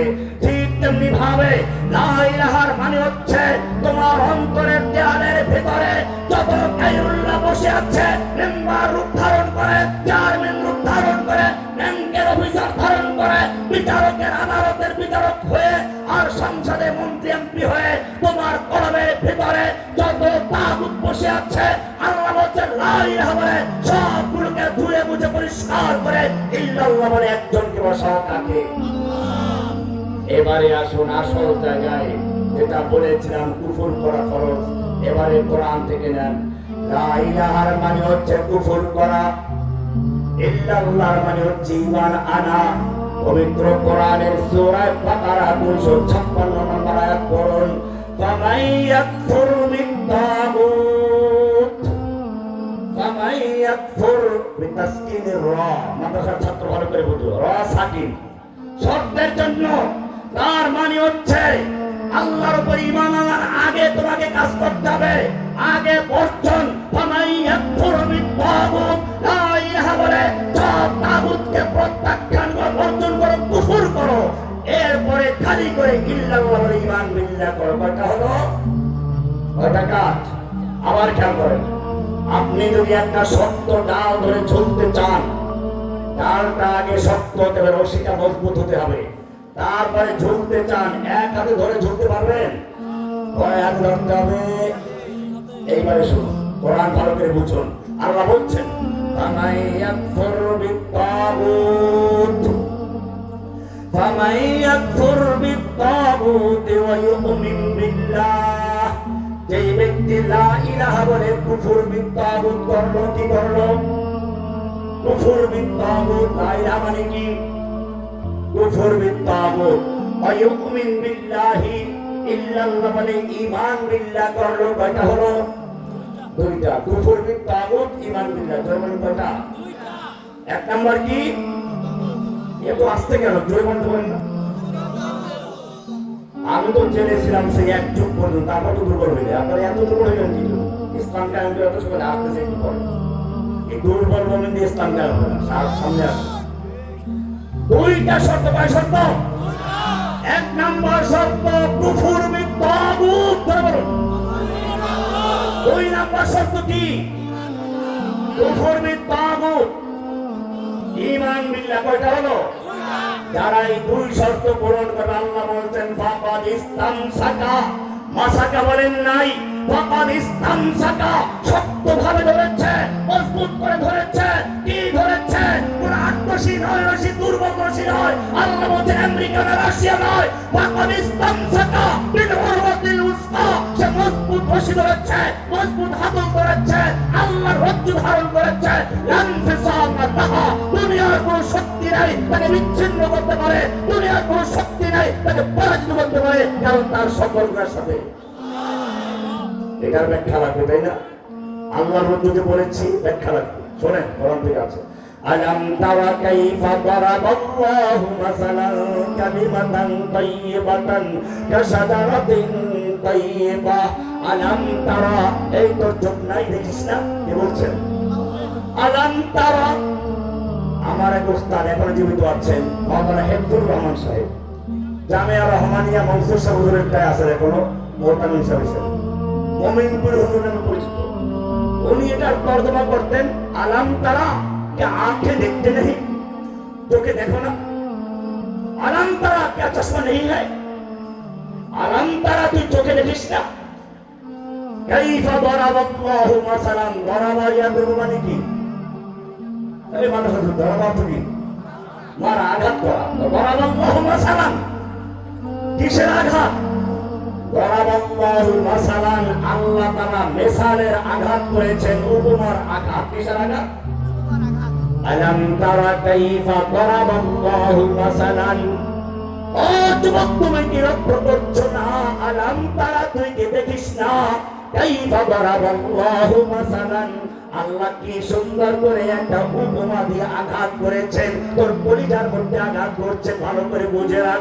কাইফা দারাবাল্লাহু মাসালান কালিমাতান তাইয়্যিবাতান কাশাজারাতিন তাইয়্যিবা, কালিমায়ে তাইয়্যিবাকে উদাহরণ দিচ্ছেন একটা পবিত্র গাছের সঙ্গে। পবিত্র গাছের সঙ্গে আসলুহা সাবিতুন, যেই গাছের শিকড়গুলো মাটির ভিতরে গাড়া আছে, কোন বন্যা কোন প্লাবন তাকে কোন উৎখাত করতে পারে না। অফারুহা ফিস সামা, তার ডালগুলো আসমান পর্যন্ত আরশ করছে আছে, কোন ঝড় হওয়া তার পাতা ছড়াতে পারে না। লা ইলাহার মানে হচ্ছে তোমার শিকড় মাটির ভিতরে, আর ইল্লাল্লাহ মানে তোমার শাখাগুলো আসমান ছুঁয়ে আছে। এই ব্যক্তিকে কোন ধ্বংস করতে পারবে না। দুনিয়ার কোন শক্তি, পারমাণবিক বোমা বলো, দুনিয়ার কোন শক্তি, ট্যাঙ্কের বহর বলো, বিমান বহর বলো, সব কিছুকে ধ্বংস করে তোমাকে সাহায্য করার মালিক কে? আল্লাহ সেটাই বলেছেন, ওয়ালা তাহিনু ওয়ালা তাহজানু ওয়া আনতুমুল আ'লাউনা ইন কুনতুম মুমিনিন। তোমার কোনো ভয় নেই, তোমার কোনো চিন্তা নেই, তুমি থাকবে সমাদৃত, তুমি থাকবে উচ্চাসনে। ইন কুনতুম মুমিনিন, তুমি যদি মুমিন হতে পারো, তুমি যদি মুমিন হতে পারো, তোমার মাওলা আছে। নির্বাচনের সময় স্লোগান দেয়, এই নেতা আছে, তো সবাই আছে। কোন সে নেতা? আল্লাহ বলেন নেতা নাই। যালিকা বিআন্নাল্লাহ মাওলাল্লাযীনা আমানু ওয়া আন্নাল কাফিরিনা লা মাওলা লাহুম। আল্লাহ বলছেন মুমিনদের মাওলা হচ্ছে আল্লাহ, কাফিররা যতই বড় ওদের মাওলা আছে লা মাওলা লাহুম, ওদের মাওলা নাই। কে বলেছে? মুমিনদের মাওলা কে? কাফিরদের মাওলা কে? কে বলেছেন? সূরা মুহাম্মাদের 11 নম্বর আয়াত, 11 নম্বর আয়াত। সে কারণে জেনে রাখো, সাহাবায়ে কেরাম যখন যুদ্ধের ময়দানে নামতেন, হাজার হাজার কাফেরকে হত্যা করে স্তূপ করে দিতেন। কারণ কি? তাদের বিশ্বাস ছিল তাদের মাওলাকে। বদরের যুদ্ধ হচ্ছে, আবু জাহেল দোয়া করছে, হে রব্বে কাবা, আমরা তোমার কাবা পুনর্নির্মাণ করেছি, আমরা হাজীদেরকে পানি খাওয়াই, আমরা তোমার ঘরে দোয়া করি, আমরা তোমার ঘর মেরামত করি। আমাদের মধ্যে একটা লোক বেদিন হয়ে গেছে, বাপদাদার ধর্ম ত্যাগ করেছে, বেদিন হয়ে গেছে। লোকটাকে বেদিন হয়ে গেছে। তুমি এই দুইটা দলের মধ্যে যাকে তুমি ভালোবাসো, যে তোমার কাছে বেশি প্রিয়, তাকে সাহায্য করো। দোয়া করছে। এরপরে স্লোগান শুরু হলো। স্লোগান আমার দেশে ওরাও স্লোগান দিল, ওলু হবাল, জয় হবাল। হবাল কি জানেন? হবাল তাফসীরে কোরআনে লেখে হবাল মানে হাবিল থেকে, তার মানে মানব ইতিহাসের সর্বপ্রথম শহীদ হাবিলের মূর্তি বানাই রাখছে হবাল। স্লোগান দেওয়া শুরু হলো, উলু হবাল, জয় হবাল। এরপরে স্লোগান দেওয়া হলো, লানাল উজ্জা ওয়ালা উজ্জা লাকুম। আরেকটা, আমাদের উজ্জা আছে, তোমার উজ্জা নেই। আল্লাহর নবী সাল্লাল্লাহু আলাইহি সাল্লাম বলে, উত্তর দাও, তোমরা জানিয়ে দাও, আল্লাহু আকবার, আল্লাহু আকবার স্লোগান দাও। ওদের ওরা বলেছে উলু হবাল, তোমরা আল্লাহু আকবার। ওরা বলেছে লানাল উজ্জা ওয়ালা উজ্জা লাকুম। উত্তর দাও, লানাল মাওলা ওয়ালা মাওলা লাকুম। আমাদের মাওলা আছে, তোমাদের মাওলা নাই। আল্লাহু আকবার ধ্বনি কেমন তো জানেন? আল্লাহু আকবার কোন দলের স্লোগান নয়। আল্লাহু আকবারকে বলা হয় শিআর ইসলাম। আযান যেরকম ইসলামের শিআর, মসজিদ যেরকম ইসলামের শিআর, তাকবীর হচ্ছে ইসলামের শিআর। এই তাকবীর দিয়ে নামাজ শুরু হয়, এই তাকবীর দিয়ে রুকু সিজদা হয়, এই তাকবীর দিয়ে ঈদের দিন শুরু হয়, এই তাকবীর দিয়ে মুসলিমদের যুদ্ধ বিজয় হয়। এই তাকবীরকে যারা ধ্বংস করতে চায় তাদের জেনে রাখা উচিত, আল্লাহর রাসূল সাল্লাল্লাহু আলাইহি ওয়াসাল্লাম বলেছেন, যখন মুয়াজ্জিন আল্লাহু আকবার বলে আযান শুরু করে, তার ডানে বামে সামনে পিছে গোটা পৃথিবী মুয়াজ্জিনের সঙ্গে আল্লাহু আকবার ধ্বনি দিয়ে গুঞ্জন তুলে আকাশ বাতাস মুখরিত করে। শয়তান সেই আওয়াজ সহ্য করতে না পেরে পিছনের রাস্তা দিয়ে বায়ু ত্যাগ করতে করতে পালাতে থাকে। আর যখন সুযোগ পায় তখন উত্তর পেটে গিয়ে ঢুকে। 1400 বছর পরে আল্লাহর নবীর সেই কথার বাস্তবায়ন আমরা দেখেছি। যখন স্কুল থেকে, কলেজ থেকে, মাদ্রাসা থেকে আল্লাহু আকবার ধ্বনি তুলে রাজপথে ছাত্র জনতা নেমেছিল, তখন দেশের বিগ শয়তান, বড় শয়তান আওয়াজ সহ্য করতে না পারে পিছনে দরজাতে পালিয়ে হেলিকপ্টারে চড়ে উত্তর পেটে না ঢুকে তার চেয়েও নাপাক খারাপ মুশরিকের করে গিয়ে বসেছে। আল্লাহু আকবার ধ্বনিকে যারা ধ্বংস করতে চায়, পাহাড়ের সঙ্গে যদি কোনো ব্যক্তি মাথা দিয়ে আঘাত করে, পাহাড় ভাঙবে না, মাথা ভাঙবে। আল্লাহ রাব্বুল আলামিন জানিয়ে দিয়েছেন, ওয়ালা তাহিনু ওয়ালা তাহজানু। হে ঈমানদারগণ, তোমাদের কোনো ভয় নেই, তোমাদের চিন্তা নেই, তোমরাই থাকবে উচ্চ আসনে। শর্ত হচ্ছে যদি মুমিন হতে পারো। কি হতে পারো? মুমিন হতে পারো।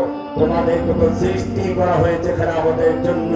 ইন্নী জাইলুন ফিল আরদি খলিফা, খেলাফতের দায়িত্ব দিয়ে তোমাদের সৃষ্টি করা হয়েছে। এই খেলাফতের দায়িত্ব আঞ্জাম দেওয়ার জন্য নবীদেরকে নির্বাচন করা হয়েছে। ওয়াজআলনাহুম আইম্মাতান, তাদেরকে ইমাম বানিয়েছি। সেই ইমামরাই দেশ চালাচ্ছে, সেই ইমামরাই নেতৃত্ব দিয়েছে।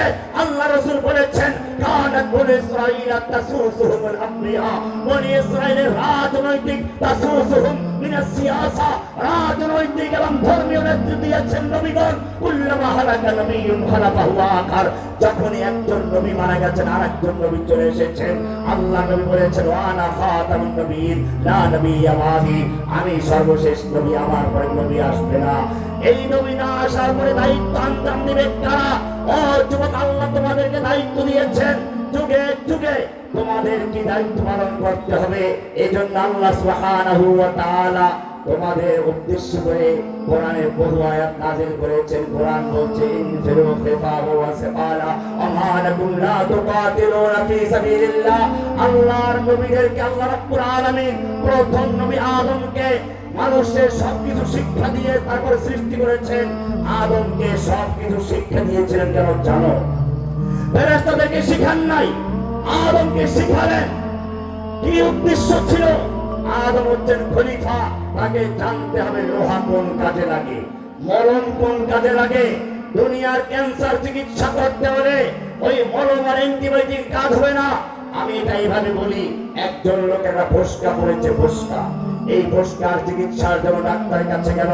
ডাক্তার প্রথম মলম দিলেন, 1 মাস মলম লাগানোর পরে আপনি গেলেন, কিছু উপকার হয় নাই।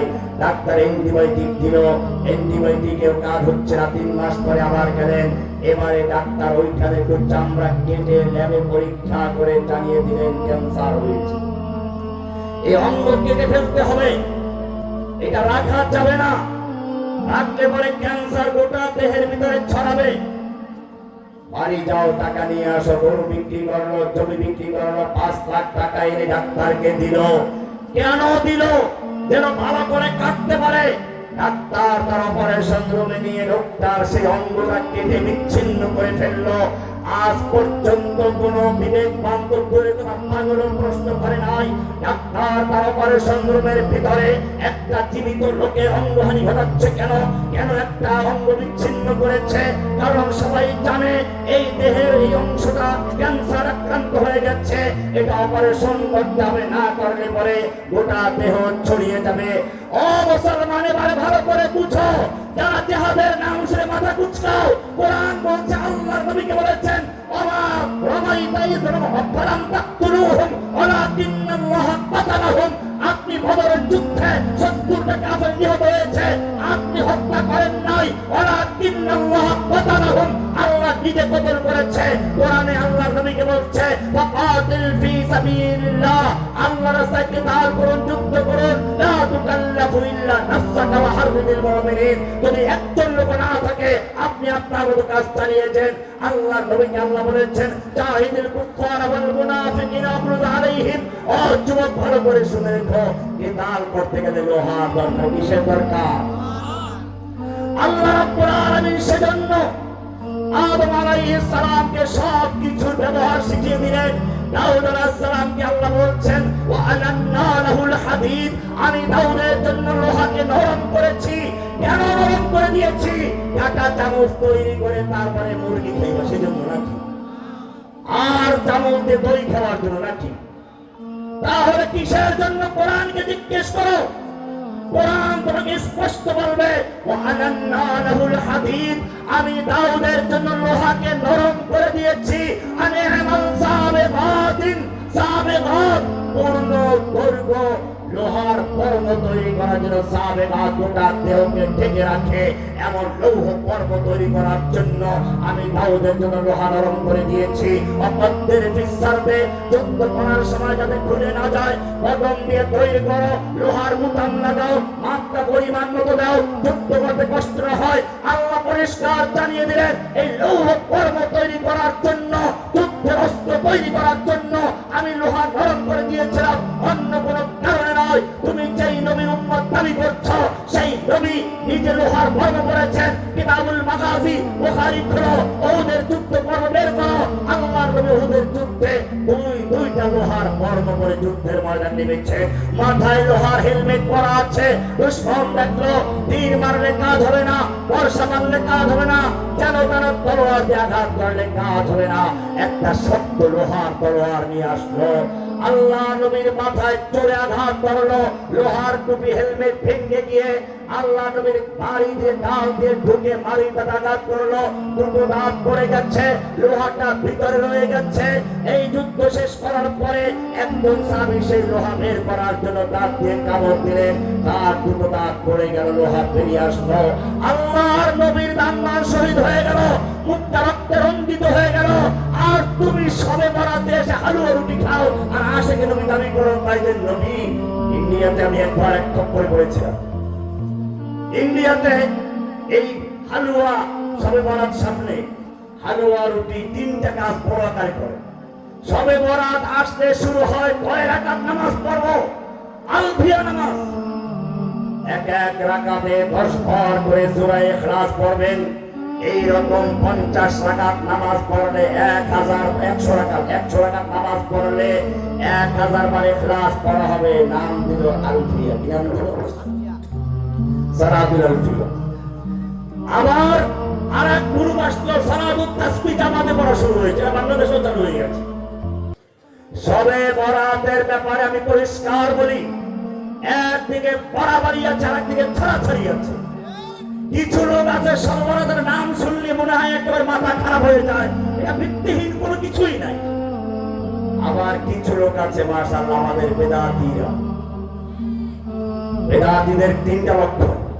সবে বরাত আসলে পরে 1 নাম্বার কাজ হলো মসজিদে ভিড় করে সালাতুত তাসবিহ জামাত, সালাতুল আলফিয়ার জামাত, কবরস্থানে গিয়ে ভিড় করা, এরপরে হালুয়া রুটির আয়োজন করা, আর একটা হচ্ছে পটকাবাজি করা, আলোকসজ্জা করা। দেখো ওদের মসজিদগুলো বিয়ে বাড়ির মতো সাজায়। ইসলাম এই সমস্ত কুসংস্কার পছন্দ করে না। যাকে আমি বলছিলাম সবে বরাতে কেন হালুয়া খায়, তো একজন বলল ইয়ার আপকো মালুম নেহি রাসূল আকরাম সাল্লাল্লাহু अलैहि वसल्लम जब उहुद के मैदान में दंगा शहीद हो गए तो ये जो गोश्त है, रोटी है, सख्त है, खाने पर कादिर नहीं थे। আল্লাহ নবী যখন উহুদের যুদ্ধে দাঙ্গা শহীদ হয়েছিল তখন রুটি আর শক্ত মাংস খেতে পারে নাই, সেই জন্য নরম হালুয়া খাওয়া হয়েছিল। সেইটাকে স্মরণ করে আমরা মহব্বতের পরিচয় দিয়ে হালুয়া খাই। আমি জিজ্ঞেস করলাম আয়ার উহুদের যুদ্ধ কখন হয়েছিল? উহুদের যুদ্ধ কখন হয়েছিল? দাঙ্গা শহীদ কোন যুদ্ধে? দাঙ্গা শহীদ হয়েছিল উহুদের যুদ্ধে। উহুদের যুদ্ধ হয়েছিল রমজানের পরে শাওয়াল মাসে। আর তুমি সেই কথা স্মরণ করে 2 মাস আগে সবে বরাতে হালুয়া রুটি খাওয়া শুরু করে দিয়েছো। কি আসে? যদি সত্যিকার আশিক হয়ে থাকো, আল্লাহর নবী উহুদের ময়দানে লোহার পোশাক পরে নেমেছেন, দাঙ্গার শহীদ হয়েছে। আমি জিজ্ঞেস করতে চাই, তুমি যত বড় বুজুর্গ আর তোমার বুজুর্গ যত বড় বুজুর্গ, আল্লাহর নবী তার চেয়ে কম বুজুর্গ ছিলেন না বড় বুজুর্গ ছিলেন? কোরআন খোলো। আল্লাহর নবীর সামনে বসে কেউ একজন নবীর উপরে জোরে আওয়াজ করে কথা বলেছে? কোরআন প্রতিবাদ করে বলেছে লা তারফাউ আসওয়াতাকুম ফাওকা সাওতিন নবী। এই ইমানদারগণ খবরদার, নবীর আওয়াজের চেয়ে জোরে আওয়াজ করে কথা বলবি না। এমনটা যদি করিস আনতা হাবাতা আমালুকুম ওয়া আনতুম লা তাশউরুন। জীবনে যত নামাজ, হজ, যাকাত, তাসবিহ, তাহলিল, যত তাহাজ্জুদ করেছ সব বরবাদ হয়ে যাবে, টের পাবি না। কি মায়া নবীর জন্য নবীর আওয়াজের চেয়ে জোরে আওয়াজ করে কথা বলেছিস? আরো সামনে চলো। আল্লাহর নবীকে কেউ এসে নাম ধরে ডাক দিয়েছে ইয়া মুহাম্মদ, অথবা যে আমাদের দেশে মিলাদিরা বলে ইয়া নবী, ইয়া রাসূল, এগুলো বাজারের শব্দ। এরকম একটা ডাক দিল, আল্লাহ রাব্বুল আলামিন বরদাস্ত করে না। আয়াত নাযিল হয়ে গেছে। কোরআন শোনো ভালো করে বোঝার চেষ্টা করো। লা তাজআলু দুআ আর-রাসূল বাইনাকুম কাদুআই বা'দিকুম বা'দা। এই ইমানদারগণ খবরদার, যদি সত্যিকার অর্থে নবীর উম্মত হয়ে থাকিস, নবীর প্রতি ভালোবাসা থাকে, মহব্বত করো। লা তাজআলু দুআ আর-রাসূল বাইনাকুম কাদুআই বা'দিকুম বা'দা। তোমরা যেমন একে অপরকে ডাকো, নাম ধরে ডাকো, এরকম ডাকাডাকি করো না। নবীর দরজার সামনে গিয়ে চিল্লাচিল্লি করো না। আয়াত আছে সূরা হুজুরাত পড়বেন। আল্লাহর নবী যখন কোরআন নাযিল হওয়া শুরু করলো, মুখস্থ করার জন্য ঠোঁট নাড়াচাড়া করতে লাগলেন। হেফজখানার বাচ্চারা যখন মুখস্থ করে এরকম ঠোঁট নাড়াচাড়া করে মুখস্থ করতে লাগলেন। কোরআন সুন্দর করে বলছে লা তুহাররিক বিহি লিসানাকা লিতা'জালা বিহি। হে নবী, কোরআনকে দ্রুত মুখস্থ করার জন্য ঠোঁট নাড়াচাড়া করে এত কষ্ট করে মুখস্থ করার কোনো প্রয়োজন নেই। লা তুহাররিক বিহি লিসানাকা লিতা'জালা বিহি ইন্না আলাইনা জামাহু ওয়া কুরআনা। গোটা কোরআনকে নূর বানিয়ে আপনার সিনার মধ্যে জমা করে দেওয়ার দায়িত্ব আমি আল্লাহ নিজে নিয়েছি। ফাইদা ক্বরানাহু ফাত্তাবি কুরআনা। আপনার এত করে কষ্ট করে মুখস্থ করার প্রয়োজন নেই। কি মায়া নবীর জন্য কোরআন মুখস্থ করতে কষ্ট করব আল্লাহ তাও চাচ্ছেন না। আরো সামনে চলো, নবী তাহাজ্জুদের নামাজ পড়ছেন, পা ভুলে যাচ্ছে। আল্লাহ রাব্বুল আলামিন বলছেন তাহা মা আনজালনা আলাইকাল কুরআনা লিতাশকা, হে নবী আপনাকে কষ্ট দেওয়ার জন্য আমি এই কোরআন নাযিল করি নাই। এত কষ্ট করে নামাজ পড়ার দরকার নেই। তাহলে কতক্ষণ পড়বে একটু তুমি বলে দাও। কোরআন বলছে ইয়া আইয়ুহাল মুযাম্মিল কুমিল লাইলা ইল্লা কালিলা ইসফাহু আও ইনকুস মিনহু কালিলা আও জিদ আলাইহি, ও মুযাম্মিল, ও কামলিওয়ালা, ওঠো, কুমিল লাইলা ইল্লা কালিলা, রাত্রি জাগরণ করো, তুমি কিছুক্ষণ ঘুমাও। কতক্ষণ ঘুমাবো তুমি একটু বলে দাও না। ইসফাহু আও ইনকুস মিনহু কালিলা, অর্ধেক রাত্র বা তার চেয়ে একটু বেশি বা তার চেয়ে একটু কম। তার মানে কি জানো? এর মানে হচ্ছে তুমি যেমন সারা রাত্র ইবাদত করলে খুশি হও, আমি আল্লাহ তোমাকে ঘুমান্ত দেখলেও খুশি হয়ে যাই। সুবহানাল্লাহ, বাস্তবে গেলাম কি মায়া নবীর জন্য। নবীকে কেউ বলেছে তার নির্বংশ পুত্র সন্তান দিয়ে বংশ বজায় থাকে। নবীর পুত্র সন্তান মরে যাচ্ছে, বংশ থাকবে না। আল্লাহ রাব্বুল আলামিন প্রতিবাদ করে বলেছেন ইন্না শানিয়াকা হুয়াল আবতার, ও নবী আপনি তো নির্বংশ নন, আপনার লেজ কাটা নয়। আপনাকে যারা নির্বংশ বলেছে, আপনাকে যারা লেজ কাটা বলেছে, কিয়ামত পর্যন্ত ওরাই লেজ কাটা, ওরাই নির্বংশ হয়ে থাকবে।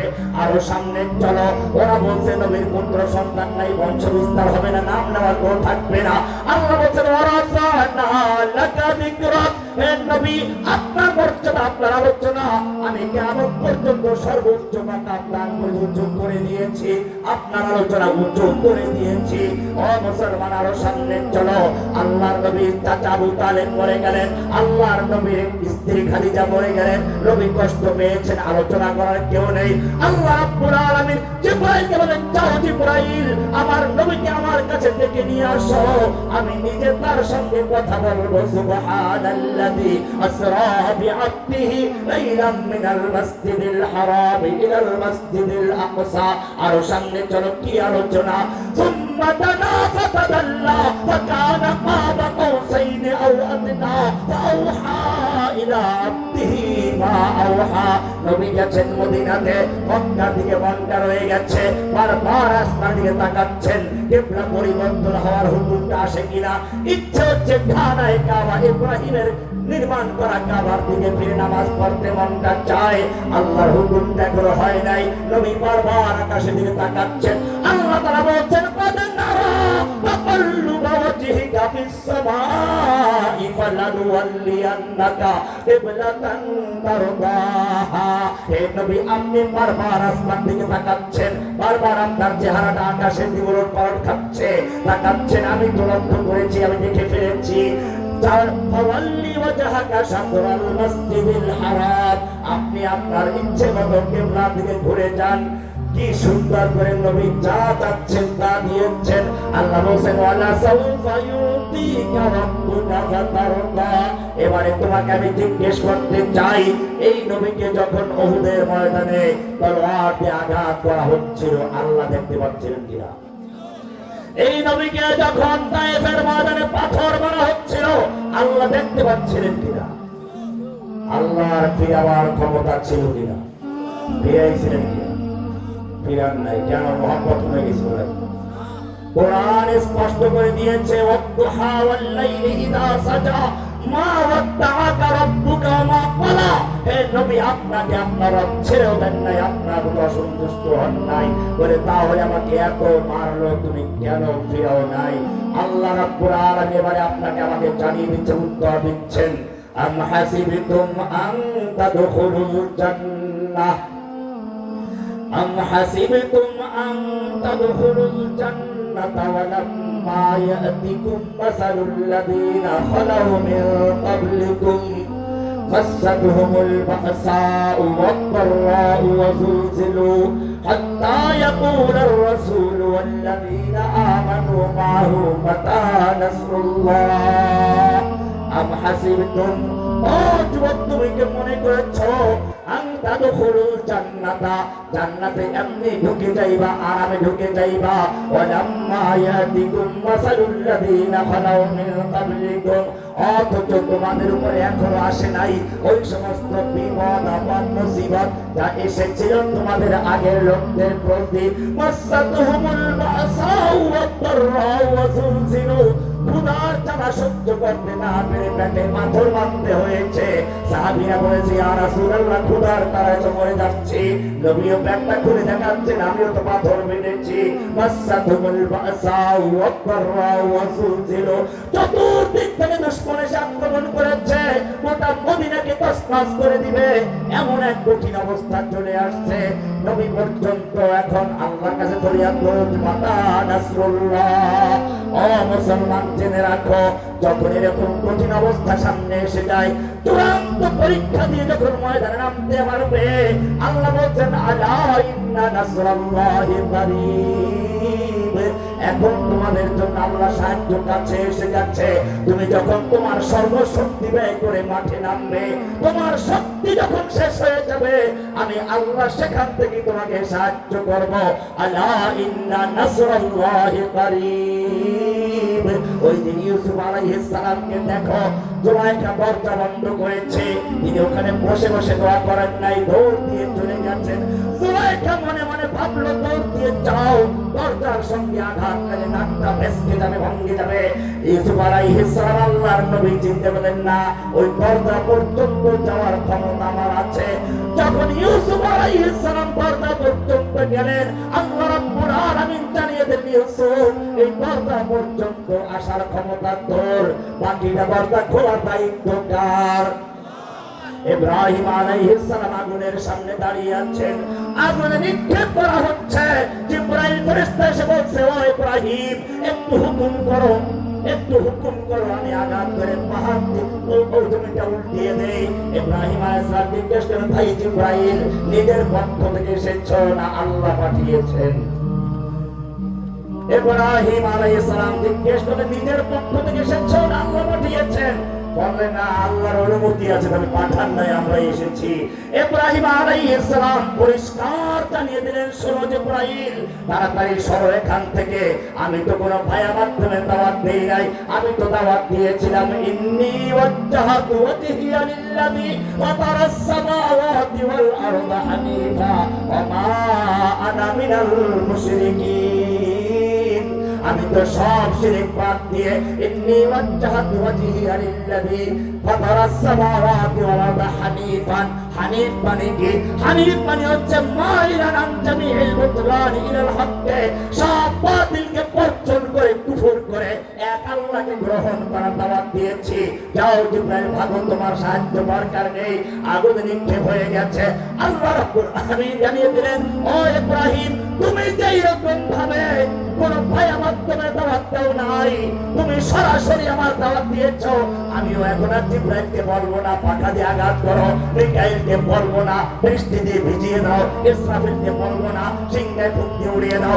এবারে আল্লাহ সরাসরি বলছেন, কুলনা ইয়া নারু কুনি বারদাও ওয়া সালামান আলা ইব্রাহিম, ও আগুন ঠান্ডা হয়ে যাও। সরাসরি আল্লাহ নির্দেশ দিচ্ছেন কাকে?